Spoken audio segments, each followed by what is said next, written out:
வணக்கம், நான் தான் உங்கள் டீசர். இது திருமதி எமல்டா தாமஸ் நினைவு படைப்பாளர்கள் 2024 பெருமையுடன் வழங்கும் வானத்து பூச்சிகளின் பாட்காஸ்ட் சேனல்ல தேன்மிட்டாய் நிகழ்ச்சி. இன்னைக்கு நம்ம தேன்மிட்டாய் நிகழ்ச்சியில 3rd எபிசோட்ல இருக்கிறோம். இன்னைக்கு நிறைய பேர் கதை சொல்லியிருக்காங்க. ஒவ்வொருவருடைய கையும் கேட்க ஆவலா இருக்கிறீங்களா மக்களே? வாங்க கதை எல்லாத்தையும் கேட்போம். இந்த 3rd எபிசோட்ல ஃபர்ஸ்ட் கதை சொல்ல வருது யார் தெரியுமா? நம்ம கவியரசன். எங்க படிக்கிறாங்கன்னா கவர்மெண்ட் ஹையர் செகண்டரி ஸ்கூல்ல 9th படிக்கிறாங்க. வாங்க அவங்க கதையை கேட்போம். என்னோட பேர் கவியரசன். என்னோடய வயசு 14. நான் 9th ஸ்டாண்டர்ட் படிக்கிறேன். நான் கணிகை நகரில் இருக்கேன். ஸ்கூல் பேர் கவர்மெண்ட் ஹையர் செகண்டரி ஸ்கூல். இப்போ ஒரு ஊரில் ஒரு அம்மா, ஒரு அப்பா, ஒரு பையன். அவங்க அப்பா தினைக்கும் குஸ்ட்டு அவங்க அம்மாவை கூட வச்சுன்னே இருப்பார். அதனால் அந்த பையனோட படிப்பு கெட்டு போகுது. அவங்க வீட்லேயும் காசு அவங்க புதுசாக தரவே மாட்டார். அதனால் அவங்க அம்மா அந்த பையனை கூட சொல்லுவாங்க, டே நீ ஸ்கூலுக்கு போகாதுடா, அவங்க அப்பாவும் குஸ்ட்டு காசை தர முடியாது, அன்றைக்கி ஒன்று கூட வச்சுன்னு இருக்காரு, நீயும் வேலைக்கு போடான்னு சொல்கிறாங்க அவங்க அம்மா. அதனால் அவனும் வேலைக்கு போகிறான். போயிட்டு அவன் ஒருத்தர் பெரிய பணக்காரராக இருப்பார். அவர்கிட்ட வேலைக்கு போயிட்டு சேரும். அவரும் சொல்லுவார், சின்ன பசங்களாம் வேலைக்கு சேரக்கூடாதுப்பா, போப்பான்னு சொல்லுவார். இருந்தாலும் எங்கள் வீட்டில் இந்தமாரி எங்கள் அப்பா அந்தமாரி பண்ணுறாருன்னு வீட்டில் நடந்ததெல்லாம் சொல்லும்போது அவர் சேர்த்துப்பார். அவர் சேர்த்துக்கணுன்னு அவங்க அம்மா வீட்டில் சொன்னோன்னே ரொம்ப சந்தோஷப்படுவாங்க. அடுத்தது கொஞ்ச நாள் கழிச்சு அவங்க அம்மாவை கூட்டின்னு வாடா அப்படின்னு சொல்லும்போது அவர் அவங்க அம்மா பார்க்கும்போது அவர் அவங்க அம்மாவை கூட சொன்னார், ஏம்மா பையனை படிக்க வைக்க வேண்டியதானே, நீங்கள் வேலைக்கு வர வேண்டியதானேன்னு சொல்லும்போது, இல்லைங்க நானும் தான் வேலைக்கு போகிறேன், வேறு வேலை போகிறேன், எங்கள் வீட்டில் என் புருஷன் குஸ்து காசை தர மாட்டேங்கிறேன், அதனால என் பையனை வேலைக்கு அனுப்புகிறேன் அப்படின்னு சொல்லும்போது, ஒரு நாள் அந்த பையனை கூட்டின்னு போயிட்டு அந்த பையனுக்கு ஒரு கடை வச்சு தந்தார் அவர். அப்போ அவங்க அம்மாவை கூட அவர் சொல்கிறாரு, இனிமேல் உங்களுக்கு கஷ்டம் நான் கடை வச்சு தண்டேன்னு சொல்லும்போது, சார் எனக்கு வேறு கால் வேறு இல்லை, ரொம்ப வயசாகிடுச்சு, காலால் நட முடியாது என்னால், இப்போ நான் என் பையனை தான் சார் கடைக்கு வைக்கணும்னு சொல்லும்போது, இல்லை நீங்களே வரலாம், உங்களுக்கு நான் ஒரு சேரும் நகரும் நாற்காலியும் வாங்கி தந்திருக்கேன், அதில் நீங்கள் கடைக்கு வரலாம், உங்கள் பையனை நான் ஸ்கூல் சேர்த்து விட்றேன்னு சொல்லிட்டு அவர் கிளம்பிட்டாரு. அவங்களும் ரொம்ப சந்தோஷப்பட்டாங்க. அடுத்ததாக கதைக்குற வருகிறார் சென்னை கணிகை நகர் அரசு மேல்நிலைப் பள்ளியில் 7ஆம் வகுப்பு படிக்கும் ஜோதிஸ்ரீ. அனைவருக்கும் வணக்கம். என் பேர் ஜோதி. நான் 7வது படிக்கிறேன். என் ஸ்கூல் பேர் அரசு மேல்நிலைப் பள்ளி. என் வயசு 12. நான் கணிகை நகரில் இருக்கேன். நான் ஒரு கதை சொல்கிறேன். ஒரு ஊரில் ராகவன் ஒருத்தவன் இருந்தான். அவனுக்கு அப்பா இல்லை, அம்மா இருந்தாங்க, அக்கா இருந்தாங்க. அவங்க ரொம்ப ஏழை. அதனால் அம்மா எப்படியாவது 2 பேரை படித்து பெரிய ஆளாக ஆக்கணும்னு சொல்லிட்டு ரொம்ப ஆசை. அதனால் அவங்களுக்கு ஆனால் அப்பயும் அவங்களுக்கு உடம்பு சரியில்லை. அந்த உடம்பு சரியாமல் இருக்கும்போது கூட அவங்க போயிட்டு வேலை செஞ்சு பசங்களை நல்லா படிக்க வைக்கணும்னு சொல்லிட்டு வேலை செஞ்சாங்க. ரொம்ப முடியாமல் வீட்டில் படுத்துட்டாங்க. அதனால் அக்கா என்ன பண்ணாங்க, சரி தம்பி வச்சு படிக்கணும்னு சொல்லிட்டு அக்கா போயிட்டு வேலை செய்ய ஆரம்பிச்சிட்டாங்க. சரி தம்பி என்ன பண்ணால், சரி அக்கா ரெண்டு பேருமே உடம்பு சரியாமல், அம்மா உடம்பு சரியாமல் இருக்கிறாங்க, அக்கா வேலைக்கு போகிறாங்க, நம்மள நல்லா படித்து இவங்க 2 பேர் காப்பாற்றணும்னு சொல்லிட்டு இவனும் ரொம்ப படிச்சு இவனுக்கு ஐபிஎஸ் ஆகணும்னு ரொம்ப ஆசை. அந்த ஐபிஎஸ்க்கு எப்படியோ படிக்கணுமோ யார் நினச்சிக்கிட்டோ கடன் வாங்கி படித்தான். ரொம்ப படித்து ஐபிஎஸ் ஆகிறதுக்கு போயிட்டு ஒரு எக்ஸாம் எழுதினான். அந்த எக்ஸாம் கரெக்டாக எழுதிட்டான் எல்லாத்தையும். ஆனாலும் அங்கே இருக்க டீச்சர்ஸ் எல்லாருமே இது எல்லாத்தையும் தப்பு பண்ணிவிட்டு மார்க்கு கம்மியாக எடுத்த மாரி போட்டுருக்காங்க. அதனால் இவனால் ஐபிஎஸ் ஆக முடியல. ரொம்ப கஷ்டப்பட்டு அப்படி யாருக்கும் எங்கள் வீட்டில் யாருக்கும் தெரியாது. இவன் வீட்டில் சொல்லியிருக்கான், அதுமாரி நான் பாஸ் பண்ணிட்டேன்னு சொல்லியிருக்கான். ஆனால் அவன் பாஸே பண்ணல, அவனை ஃபெயில் ஆகிட்டாங்க. தினமும் இவன் ஐபிஎஸ் ஆகிட்டான்னு சொல்லிட்டு போலீஸ் ட்ரெஸ்லாம் போட்டுக்கிட்டு போயிடுவான். ஆனால் போயிட்டு போவான், ஆனால் அங்கே போக மாட்டான்.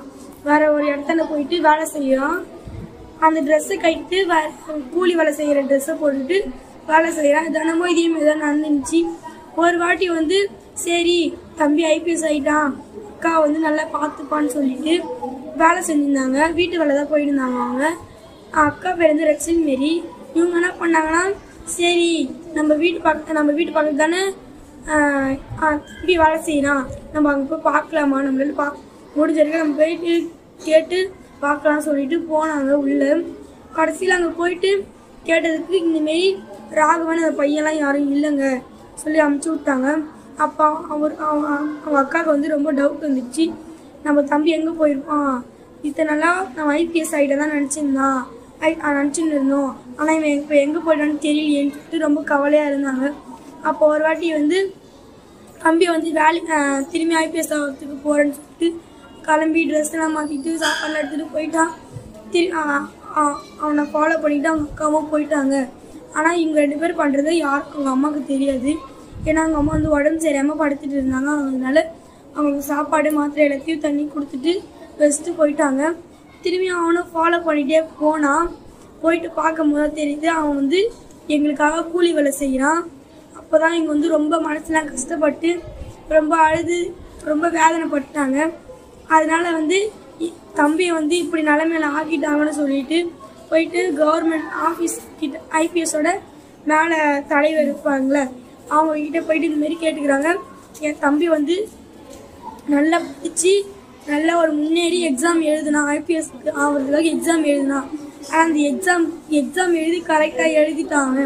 இருந்தாலும் என் தம்பியை பாஸ் பண்ண விடாமல் இந்தமாரி ஆக்கிட்டாங்களே, இந்தமாரிலாம் பண்ணலாமா, ஐபிஎஸ் ஆகிறதுக்கு படித்து நல்லா முன்னேறதுக்கு தானே படிக்க சொல்லியிருக்கீங்க, ஆனால் படிப்புக்கு இந்தமாரி டீச்சர்லாம் இப்படி பண்ணலாமான்னு சொல்லிட்டு ரொம்ப ரொம்ப திட்டாங்க. அதனால வந்து தம்பி முன்னாடியே இந்தமாரி திட்டாங்க. அதனால தம்பி நான் சொல்லிக்கா விடுக்கா, இது இல்லைன்னா நம்மளுக்கு வேறு எதுவும் கிடைக்காதக்கா, நமக்கு வந்து எப்போவுமே ஒன்றுத்துலேயே ஆசை வைக்க தேவையில்லைக்கா, ஆசை வச்சா இப்படி தான்க்கா போவோம், அதனால வந்து எது மேலேயும் ஆசை வைக்க தேவையில்லைக்கா, ரொம்ப ஆசை வச்சா இப்படி தான்க்கா போவோம். அதனால சொல்லிட்டு இவனும் வேலை செய்யறான். ரெண்டு பேருமே வேலை செஞ்சு ஒரு சின்ன வீடு கட்டிட்டாங்க. சொந்தமாக அவங்க அம்மா பேரில் ஒரு சின்ன வீடு கட்டிட்டாங்க. அந்த கட்டிட்டு அந்த வீட்டில் அவங்க அம்மா போயிட்டு சந்தோஷமாக இருக்கிறத இங்கே பார்த்து சந்தோஷப்படுறது தான் ஒரு பசங்களுக்கு அழகுன்னு சொல்லிட்டு இந்த கதையில் இதோட நான் முடிச்சுக்கிறேன். ஜோதிஸ்ரீ, நீங்கள் ரொம்ப அழகாக கதை கூறினீங்க. உங்களுக்கு நம்ம வனத்து பூச்சிக்குழுவின் சார்பாக வாழ்த்துகளும் பாராட்டுகளும். மக்களே, நீங்கள் கேட்டுக்கொண்டிருப்பது திருமதி எமல்டா தாமஸ் நினைவு படைப்பாளிகள் 2024 பெருமையுடன் வழங்கும் வனத்து பூச்சிகளின் பாட்காஸ்ட் சேனல்ல தேன்மிட்டாய் நிகழ்ச்சி. அடுத்ததாக மீனும் மீனவனும் என்ற கதையை கூற வருகிறார் சென்னை 97 கண்ணகி நகரில் அரசு மேல்நிலைப் பள்ளியில் 7ஆம் வகுப்பு ஆ பிரிவில் படிக்கும் நம்ம அர்ஜுன். நம்ம அர்ஜுனோட கதையை கேட்க ஆவலா இருக்கிறீங்களா மக்களே? வாங்க அர்ஜுனோட கதையை கேட்போம். என் பெயர் கே. அர்ஜுன். நான் 7ஆம் வகுப்பு ஆ பிரிவில் படிக்கின்றேன். என் பள்ளியின் பெயர் அரசு மேல்நிலைப்பள்ளி கண்ணகி நகர் சென்னை 97. நான் சொல்லும் கதை பெயர் மீனும் மீனவனும். ஒரு ஊரில் ஒரு ஆறு இருந்துச்சான். அந்த ஆற்றுல 3 மீன் இருந்துச்சான். 3 மீனில் ஃபஸ்ட்டு மீன் ரொம்ப புத்திசாலியான மீன். அது எப்படின்னா, நம்மளுக்கு அதுக்கு ஆபத்து வருதுன்னு தெரிஞ்சுன்னா அது முன்னாடியே எப்படி தப்பிக்கலான்னு யோசிக்கணுமா. 2வது மீன் நம்ம ஆபத்து வந்தால் அப்போ எப்படி தப்பிக்கிறதுன்னு யோசிக்கணுமா. 3வது மீன் சரியான சோம்பேறியா, அது ஆபத்து வந்தால் பார்த்துக்கலாம், அந்த மாதிரி ஒரு இதில் இருக்குமா. ஒரு நாள் 2 மீன் பிடிக்கிறவங்க அவங்க எப்பவுமே பிடிக்கிற ஆற்றுல மீன் இல்லையா. அதனால அவங்க பேசிக்கிட்டாங்க, நம்ம நாளைக்கு வேறு ஒரு ஆற்றுக்கு போகலாம், அங்கே நிறைய மீன் இருக்கும்னு பேசிகிட்டு இருந்தாங்க. அதை அந்த ஃபஸ்ட்டு மீன் போய் கேட்டுருச்சான். அதனால அவங்க ஃப்ரெண்ட்ஸுக்கிட்ட போய் சொல்லிச்சான், நண்பர்களே நம்மளை பிடிக்கிறதுக்கு மீனவர்கள்லாம் வராங்க, அதனால் நம்ம இப்போயே வேறு குளத்துக்கு போயிடலாம் அப்படின்னு சொல்லிடுச்சான். அதுக்கு 2வது மீன் சொல்லிச்சான், இல்லை அவங்க வந்தால் நான் அப்போ எப்படி தப்பிக்கலாம், நான் தப்பிச்சுவேன் அப்படின்னு சொல்லிச்சான். 3வது மீன் முதல்ல அவங்க வந்தால் பார்த்துக்கலாம், அப்புறமா நான் தப்பிக்கிறத பற்றி யோசிக்கிறேன் அப்படின்னு சொல்லியிருந்தாங்களாம். ஆனால் ஃபஸ்ட்டு மீன் இப்பயே நான் வேறு குளத்துக்கு நான் போகிறேன் அப்படின்னு சொல்லிட்டு அந்த மீன் போயிடுச்சான். அடுத்த நாள் அந்த மீன் பிடிக்கிறவங்க வந்துட்டாங்களாம். வந்தவங்களே அவங்க வலையை போடும்போது அந்த 2வது மீனுக்கு தெரிஞ்சிச்சான். அதனால் அது எப்படி தப்பிக்கலான்னு யோசிச்சுட்டு இருக்கும்போது அந்த ஆற்றுல ஏற்கனவே செத்து போன ஒரு கீரிப்பிள்ளை இருந்துதான். அதோட வயிறுக்குள்ள போய் அந்த மீன் போய் ஒழிஞ்சிக்கிட்டான். ஒழிஞ்சிக்கிச்சு. ஆனால் அந்த 3வது மீன் எப்படி தப்பிக்கிறதுன்னு தெரியாமல் ஒழிச்சிட்டு இருந்துச்சுன்னா அதுவும் வலையில் மாட்டிச்சா. அந்த கீரிப்புள்ளையே வலையில் மாட்டிக்கிச்சு. வலையில் மாட்டினா அவங்க எடுத்து பார்க்கும்போது நிறைய மீன் மாட்டிருக்கு.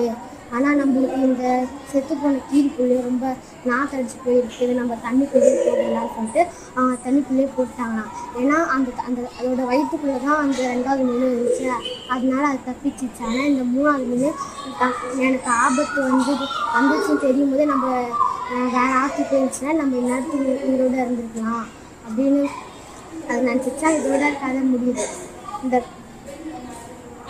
இந்த கதையோட அர்த்தம் நம்மளுக்கு ஏதாச்சும் நடக்க போகுதுன்னா நம்ம முன்னாடியே அதுக்கு ஏற்ற மாதிரி நம்ம சேஃப்டியாக இருக்கணும். நம்மளுக்கு ஒரு ஆபத்து வருதுன்னு நம்மளுக்கு தெரிஞ்சுக்கிட்டா அதுலேருந்து நம்ம எஸ்கேப் ஆக தான் பார்க்கணும். அந்த 3வது மீன் மாதிரி நம்ம சோம்பேறித்தனமாக இருந்தால் நம்ம அந்த ஆபத்துக்குள்ளே மாட்டிப்போம் என்ற கருத்தை கதை மூலம் உணர்த்திய அர்ஜுனுக்கு வண்ணத்து பூச்சிக்குழுவின் சார்பாக வாழ்த்துகளும் பாராட்டுகளும். அடுத்ததாக கதை கூற வருகிறார் சென்னை கண்ணகி நகர் அரசு மேல்நிலைப் பள்ளியில் 9வது படிக்கும் திவ்யதர்ஷினி. என்ன திவ்யதர்ஷினி, கதையோட தலைப்பே தெரிலன்னு சொல்றீங்க, அப்போ நான் எப்படி இன்ட்ரோ கொடுக்க முடியும்? பரவாயில்ல, நீங்கள் மாறல் சொல்லியிருக்கீங்க, அதை நான் ஃபுல்லாக கேட்டுட்டு தேங்க்யூ சொல்கிறேன். என் பேர் திவ்யதர்ஷினி. நான் 9ஆம் வகுப்பு படிக்கிறேன். என் ஸ்கூல் பேர் அரசு மேல்நிலைப் பள்ளி கண்ணகி நகர். என் வயசு 13. நான் சொல்கிற கதை பேர்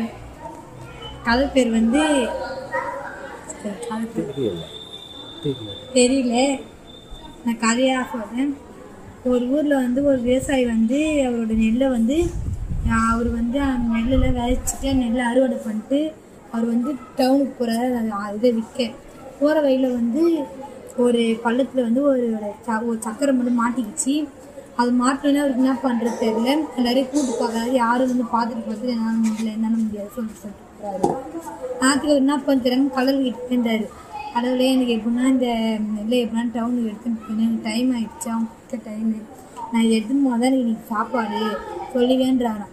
கொஞ்சம் நேரத்தில் பார்க்குறா, திரும்ப பார்த்துட்டு என்னால் முடியாது சொல்லிட்டு அவரும் போயிடுறாராம். அப்புறம் அவர் தான் அன்றைக்கி நான் கட்டி பார்க்குறேன், என்னால் முடிதானே, அடுத்து நான் அடுத்தவங்க பார்க்கலாம் சொல்லிட்டு அவர் தள்ளுறேன். ஆனால் நான் நவுந்துச்சான். அப்போ ஓடுதான். அதுக்கு அவர் இதோட மாடல் என்னன்னா, நம்ம இப்போ நம்ம ஏதாவது கஷ்டம் அதை நம்ம முயற்சி பண்ணி பார்க்கணும். நம்மளால முடினா தான் நம்ம அடுத்த போகணும். நம்ம முயற்சி பண்ணாமல் போனால் அது அப்படி. பரவாயில்ல திவ்யதர்ஷினி, உங்களுக்கு தலைப்பு தரலனாலும் மாறல் நல்லா சொல்லியிருக்கீங்க. நம்மளுக்கு கஷ்டம் வருதுன்னா அதை நம்ம தீர்க்க பார்த்துட்டு தான் மற்றவங்கள்ட்ட கேட்கணும் என்ற கருத்தை நீங்கள் சொன்னனால நம்ம வண்ணத்து பூச்சிக்குழுவின் சார்பாக வாழ்த்துகளும் பாராட்டுகளும். அடுத்ததாக கதை கூற வருகிறார் சென்னை கண்ணகி நகரில் இருந்து சாந்தோம் மேல்நிலைப் பள்ளியில் படிக்கும் ஹரிபிரசாத். என் பேர் ஹரிபிரசாத். என்னோட வயசு 13. நான் சாந்தோம் மேல்நிலைப் பள்ளியில் படிக்கிறேன். என் வீடு கண்ணகி நகர். ஒரு ஊரில் 2 மரவெட்டிங்க இருந்தாங்களாம். ஒருத்தர் கடின உழைப்பாளியா, இன்னொருத்தர் சோம்பேறியான். அவர் காலையில் 6 மணிக்கெலாம் மரவெட்ட போயிடுவாராம். இந்த சோம்பேறி 10 மணிக்கு தான் போவாராம். அதனால் என்ன ஆச்சு, அந்த கடின உழைப்பாளி மரவெட்டின்னு இருக்கும்போது அவரோட கோடாலி ஏரியில் விழுந்துடுச்சான். அதை பார்த்து அவர் அந்த ஏரியா பக்கத்தில் உட்காந்து ஃபீல் பண்ணி இருக்கும்போது அந்த கடலுக்குள்ளேருந்து அந்த ஏரிக்குள்ளேருந்து ஒரு தெய்வம் அவர்கிட்ட கேட்டுச்சான் என்ன ஆச்சுன்னு. அவர் சொன்னாராம், என்னோட கோடை இந்த மாதிரி இதுக்குள்ளே விழுந்துடுச்சுன்னு. உடனே அவர் என்ன அந்த கடவுள் அந்த குளத்துக்குள்ளே போயிட்டு முதல் ஒரு தங்க கோடாலி எடுத்துன்னு வந்தாராம். அது பார்த்து கேட்டாராம், இது உன்னோட தானு. அந்த கடின உழைப்பாளி இல்லைன்னாராம். திருப்பி அந்த தெய்வம் கடலுக்குள்ளே போய் வெள்ளி கோடாலி எடுத்துன்னு அவர்கிட்ட கேட்டுச்சா, இது உன்னோட தானு. அப்பயும் அவர் இல்லைன்னாராம். கடைசியாக போயிட்டு சாதா கோடாலி எடுத்துன்னு கேட்டாராம், இது உன்னோடு தானு. உடனே அந்த கடின உழைப்பாளியும் ஆமான்னாராம். அவரோட நேர்மையை பார்த்துட்டு அந்த கடவுளை அவங்களுக்கு 3 கோடாலையுமே கொடுத்துட்டாராம். அதை அவர் வீட்டில் வச்சுருக்கும் போது அதை பார்த்த அந்த சோம்பேறியும் அதே மாதிரி போய் அவரோட கோடாலை தூக்கி அந்த ஏரியில் போட்டாராம். அதே மாதிரி அவரை திருப்பி அந்த ஏரியில் பக்கத்தில் வேண்டும் போது அந்த கடவுள் திரும்பவும் கேட்டாரா என்ன ஆச்சுன்னு. அந்த சோம்பேறி சொன்னார், இந்த மாதிரி என்னோட கோடையில் உள்ளே வந்துடுச்சுன்னு. அதுக்கப்புறம் அந்த கடவுள் திருப்பி அந்த ஏரிக்குள்ளே போயிட்டு சாதா கோடையில் கேட்டாரா, இது உன்னோட தானு. உடனே அந்த சோம்பேறி இல்லைன்னாராம். அதை பார்த்து அவர் போய் சொன்னவர், நீ போய் சொன்னாலும் உனக்கு எதுவுமே கிடையாதுன்னு சொல்லிட்டு அவர் உள்ளே போயிட்டாரா. அதை பார்த்த சோம்பேறி அழுதுகிட்டே இருந்த கோடையில் போயிட்டுன்னு சொல்லி ஃபீல் பண்ணாராம். நம்மளுக்கு எப்படிப்பட்ட சிச்சுவேஷனா இருந்தாலும் நம்ம நேர்மையா இருக்கணும். நேர்மையா இருந்தா நம்மளுக்கு நல்லதே நடக்கும். இதே பொய் சொன்னோம்னா நம்மளுக்கு இருக்கிறதும் இல்லாம போயிடும். என்ற கருத்தை கதை மூலம் உணர்த்திய ஹரிபிரசாத்துக்கு வண்ணத்து பூச்சிக்குழுவின் சார்பாக வாழ்த்துகளும் பாராட்டுகளும். அடுத்ததாக குழந்தை கவிஞர் அளவள்ளியப்பா எழுதிய திரும்பி வந்த மான்குட்டி என்ற கதை புத்தகத்திலிருந்து 2 காக்கைகள் என்ற கதையை கூற வருகிறார் கிரீன் ஹவுஸ் சர்வதேச பள்ளி கத்தாரிலிருந்து 2ஆம் வகுப்பு படிக்கும் சாய்ஸ்ரீ. அனைவருக்கும் இனிய வணக்கம். என் பெயர் சாய்ஸ்ரீ. நான் 2ஆம் வகுப்பு கிரீன் ஹவுஸ் சர்வதேச பள்ளி கத்தாரில் படிக்கிறேன். நான் இப்போது திரும்பி வந்த மான்குட்டி என்ற கதை புத்தகத்திலிருந்து ஒரு கதை சொல்ல போகிறேன். இந்த கதையை எழுதியவர் யார் தெரியுமா? குழந்தை கவிஞர் அளவள்ளியப்பா அவர்கள். இந்த கதையோட தலைப்பு என்ன தெரியுமா? இரு காக்கைகள். அதுதான் என்ன, இரு காக்கைகள் என்ன பண்ணுன? கதைக்குள்ள போய் பாப்போமா? ஒரு அடர்த்தியான காட்டிலே நிறைய மரங்களும் செடிகளும் கொடிகளுமாக இருந்தன. அந்த அடர்த்தியான காட்டிலே ஒரு மரத்திலே 2 காக்கைகள் வசித்து வந்தன. ஒரு காக்கை ஒரு கிளையில் கூடு கத்திருந்துச்சாம். இன்னொரு கிளையில் மற்றொரு காக்கையும் கூடு கத்திருந்துச்சாம். 2 காக்கையும் அதிகாலையில் காட்டை விட்டு ஒரு 3 கிலோமீட்டர் தூரத்தில் உள்ள கிராமத்துக்கு பறந்து போமா. எதுக்கு அங்க பறந்து போகும் தெரியுமா? ஏன்னா அங்கதான் உங்களுக்கு தேவையான தின்பண்டங்கள் கிடைக்குமாம். அதுவும் திருமண நாட்கள் எல்லாம் சொல்லவே முடியாது. அல்வா, ஜாங்கிரி, போண்டா, முறுக்கு, சேமியா எல்லாமே கிடைக்குமா. அந்த ஊர் மக்களும் அந்த 2 எல்லா காக்கைகளும் கா கா கா என்று கூவி அந்த காக்கைகளுக்கு வச்சுதான் சாப்பிடுவாங்களாம். அந்த 2 காக்கைகளும் மற்றொரு காக்கைகளையும் கூப்பிட்டு பங்கு போட்டு சாப்பிடுவாங்களாம். ஒரு நாள் அந்த 2 காக்கைகளும் பறந்து குளத்தங்கரையில் உள்ள மரத்து மேல போய் ஒரு கிளையில் உட்கார்ந்தாங்களாம். அவங்களோட எடுத்துட்டு வந்த தின்பண்டங்களை கால் அருகில் வச்சு சிறிதாக சுவைத்து சாப்பிட்டாங்களாம். அப்போ ஒரு காக்கை என்ன சொல்லிச்சு தெரியுமா மற்றொரு காக்கை கிட்ட? நம்ம எதுக்கு பறந்து திரும்ப வரணும்? காட்டுல இருந்து திரும்ப கிராமத்துக்கு வரணும், கிராமத்துல இருந்து திரும்ப காட்டுக்கு போகணும். இது நம்மளுக்கு வேண்டாமே, பேசாம நம்ம இங்கேயே தங்கிட்டு போயிருக்கலாம் அப்படின்னு சொல்லிச்சாருக்கு மற்றொரு காக்கா. வேண்டாம், இது ரொம்ப ஒல்லியாகவும் குட்டையாகவும் வயசான போல தெரிகிறது. இந்த மரத்து மேல நம்மளோட கூடு கட்டி வாழ்ந்தாலும் நம்ம ஜாகிரதையா வாழணும். இந்த ஊர் பசங்களே செல்லா பொல்லாதவங்க நம்மளோட நீல முட்டைகளே மரத்து மேல ஏறி எடுத்துட்டு போனாலும் எடுத்துட்டு போயிடுவாங்க. அதனால நம்ம காட்டுல தங்குறதுனா சரி அப்படின்னு சொல்லிச்சான். அதுக்கு முதலில் சொல்ல காக்கி கேட்கவே இல்லையா. நம்ம இங்கதான் தங்குவோம், நம்ம எப்ப பார்த்தாலும் பறந்து திரும்ப நம்மளுக்கு வீண் வேலை தானே அப்படியே கோமா சொல்லிச்சாருக்கு மற்றொரு காக்கா. சரி நீ இங்கே தங்கிக்கோ, நான் காட்டுலயே தங்கிக்கிறேன் அப்படின்னு சொல்லிச்சா. சரி நான் இங்கே தங்கிக்கிறேன், நீ காட்டுலயே தங்கிக்கோ அப்படின்னு சொல்லிச்சா. 2 பேரும் பிரிஞ்சு போயிட்டாங்களாம். அந்த காட்டுல இருக்க காக்கை நேரா பறந்து குளத்தங்கரையில் உள்ள காக்கை கிட்ட வந்து 2 பேரும் சேர்ந்து தின்பண்டங்கள் தேட போவாங்களாம். இப்பரே 3 மாதங்கள் ஓடிருச்சாம். காட்டுல இருக்க காக்கையும் குளத்தங்கரையில் உள்ள காக்கையும் முட்டையிட்டு குஞ்சு பறிச்சிருச்சாம். அந்த குஞ்சுகள் கொஞ்சோண்டு வளர்ந்தாங்களாம். 4-5 நாட்கள்லாம் இருக்கா, அப்புறம் பறக்க ஆரம்பிச்சிருவாங்களாம். ஒரு நாள் அன்னைக்கு அதிகாலையில என்ன நடந்தது தெரியுமா? ஒரு 3 மணி இருக்கும். மதமதன் என்று இடி இடிச்சிச்சாம். பளிச்சென்று மின்னல் மின்னியதாம். விறு என்று புயல் காத்து வீசியதாம். தொடர்ந்து பலமாக மழை பெய்து விட்டதாம். சுழிச்சு காத்தச்சனால குளத்தங்கரையில் உள்ள மரம் சாய்ந்து தரையில் விழுந்ததாம். காக்கையோட கூடும் அதோட குஞ்சுகளும் நசுங்கி விட்டன. பாவம் தாய் பறவை மட்டும் தப்பித்து விட்டது. அந்த காக்கை ஒரு கல்லு மேல இருந்துச்சு, அழுதுட்டு இருந்துச்சா.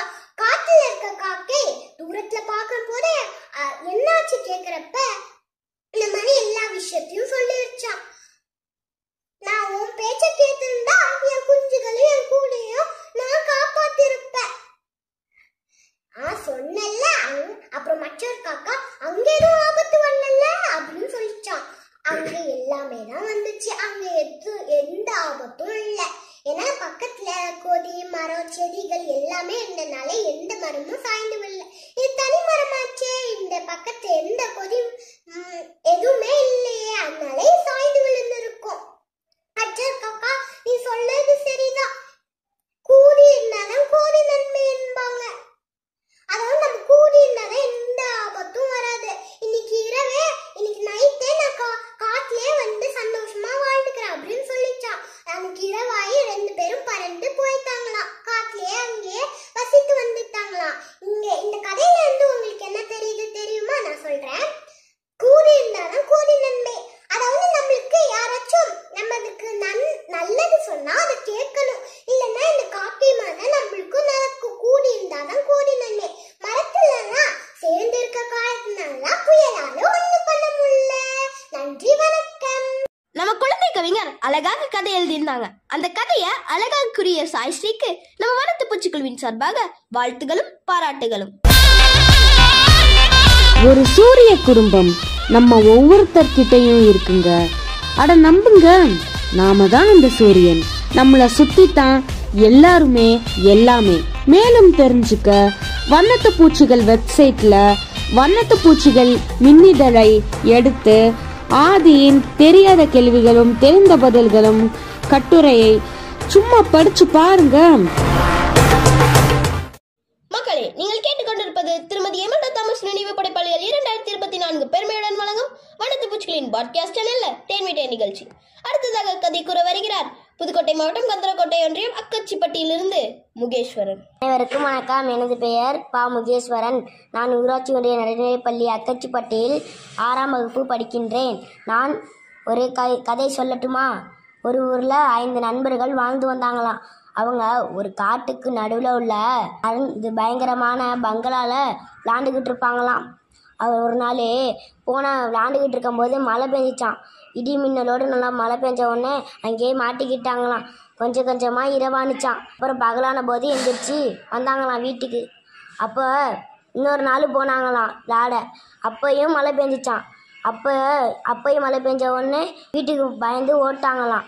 அப்புறம் இன்னொரு நாள் வந்தாங்களாம். அப்போ காற்றுல ஜன்னல்கள்லாம் டப் டப் டப்புன்னு அடிச்சுக்கிட்டான். இது பேய் சத்தம் எதிரொலிச்சிச்சான். பேயெலாம் அங்கே இருக்குன்னு அப்போ தான் அவங்களுக்கு தெரிஞ்சிச்சான். அப்போ அவங்க மயக்கம் போட்டு கீழே வந்துட்டாங்களாம்.